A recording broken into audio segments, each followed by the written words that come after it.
अनिल की चाय की दुकान, मस्ती टी स्टॉल, छोटे से कस्बे की जान थी। सुबह सुबह की रौनक यहीं से शुरू होती। अनिल तकरीबन 25 साल का एक दुबला पतला लड़का अपनी सफ़ेद बनियान और पजामे में हमेशा मुस्कुराता रहता। उसकी चाय में एक अलग ही लज्जत थी, मगर उस दिन उसकी चाय का जादू कुछ फीका सा लगा। सुबह के 7:30 बजे थे जब एक नई आवाज़ ने दुकान के शोर को चीरा। अस्सलामु अलैकुम, एक चाय मिलेगी? अनिल ने मुड़कर देखा। दुकान के सामने एक नौजवान लड़की खड़ी थी। उसने एक सुहानी नीली साड़ी पहन रखी थी जिस पर छोटे छोटे सफ़ेद फूल बने थे। उसके लंबे काले बालों की चोटी कंधे पर लहरा रही थी और उसकी आंखों में एक अलग सी चमक थी। उसके हाथ में किताबों का एक ढेर और एक पुराना सा बैग था। जी हाँ, तशरीफ रखिए, अनिल ने थोड़ा घबरा कर कहा। वो लड़की प्रिया थी, गांव के प्राइमरी स्कूल में आई नई टीचर। उसने एक बेंच पर बैठकर चाय का पहला घूंट लिया और अपनी किताबें निकाल लीं, मगर अनिल की निगाहें उसी पर टिकी रहीं। वो पहली ही नज़र में उसकी खूबसूरती पर फिदा हो गया, मगर जल्द ही ये इश्क उसके नेक दिल के लिए इज्जत में बदल गया। रोज सुबह प्रिया चाय पीती, बच्चों के लिए पढ़ाई की तैयारी करती और स्कूल चली जाती। एक दिन अनिल ने देखा कि प्रिया एक बच्चे से बात कर रही थी। कल तुम किताब लाए थे ना, आज क्यों नहीं लाए? प्रिया ने पूछा। बच्चा शर्मिंदा होकर बोला, दीदी किताब पुरानी थी, वर्क फट गया, अब्बू कहते हैं नई किताब के पैसे नहीं हैं। प्रिया की आंखें उदास हो गईं, मगर उसने बच्चे को दिलासा दिया। उस दिन से अनिल ने गौर किया कि प्रिया अक्सर अपनी कॉपियों के पन्ने फाड़कर बच्चों को देती या पुरानी किताबें ढूंढ कर लाती। उसका दिल प्रिया के लिए और भी ज्यादा धड़कने लगा। ये सिर्फ मोहब्बत नहीं, बल्कि उसके अच्छे दिल के लिए इज्जत थी। एक शाम जब दुकान खाली थी, रहमान चाचा, दुकान के एक बुजुर्ग ग्राहक, ने अनिल से पूछा, क्या बात है बेटा, आजकल तुम्हारी चाय में वो मजा नहीं रहा, दिमाग कहीं और भटकता है? अनिल ने शर्माते हुए प्रिया और बच्चों की किताबों की मुश्किल के बारे में बताया। रहमान चाचा मुस्कुराए और बोले, मोहब्बत सिर्फ चेहरे देखकर नहीं होती बेटा, मोहब्बत तो दिलों की समझ से होती है। अगर तुम सच में उसे चाहते हो तो उसके ख्वाबों में उसका साथ दो। ये बात अनिल के दिल में उतर गई। उसने एक प्लान बनाया। उसने अपनी मेहनत की कमाई का एक छोटा सा हिस्सा अलग रखना शुरू किया। हफ्तों बाद उसने शहर जाकर ढेर सारी सस्ती पुरानी किताबें और कॉपी पेंसिल खरीदी। उसने अपनी दुकान के एक कोने में एक छोटी सी अलमारी रखी और उसे किताबों से भर दिया। उसने एक छोटा सा बोर्ड लगाया, मस्ती लाइब्रेरी, बच्चों के लिए मुफ्त किताबें। शुरू में लोग हैरान हुए, एक चाय वाला लाइब्रेरी चला रहा है, मगर जल्द ही बच्चे वहां आने लगे। अनिल उन्हें चाय नहीं बल्कि कहानियों की किताबें देता। प्रिया को इसके बारे में कुछ पता नहीं था। अनिल ने इसे एक राज बनाकर रखा। उसे डर था कि कहीं प्रिया को ये गलत ना लगे कि वो दिखावा कर रहा है, मगर राज जल्द ही खुल गया। एक दोपहर प्रिया स्कूल से लौट रही थी। उसने देखा कि उसका एक स्टूडेंट सोनू अनिल की दुकान से एक किताब लेकर खुशी खुशी भाग रहा था। उसकी दिलचस्पी जागी। अगले दिन उसने जानबूझकर देर से आने का फैसला किया।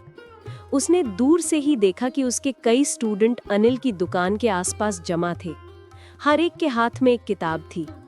अनिल एक बच्चे को पढ़ते हुए सुन रहा था और उसके चेहरे पर एक अलौकिक सुकून था। प्रिया का दिल धक से रह गया। वो समझ गई। वो जो हफ्तों से कोशिश कर रही थी, इस साधारण से चाय वाले ने वो कर दिखाया था। उसकी आंखों में पानी आ गया। वो सीधे दुकान की तरफ बढ़ी। अनिल ने उसे आते देखा। उसका दिल जोर जोर से धड़कने लगा। क्या वो नाराज होगी? क्या उसे लगेगा कि उसने उसके काम में दखल दिया है? प्रिया दुकान के सामने आकर खड़ी हो गई। उसकी निगाहें अनिल से मिली। वो बोलने ही वाला था, शायद माफी मांगने के लिए, मगर प्रिया ने उसकी बात रोक दी। ये सब तुम कर रहे हो? प्रिया की आवाज भावनाओं से लबालब थी। अनिल ने सिर झुका लिया।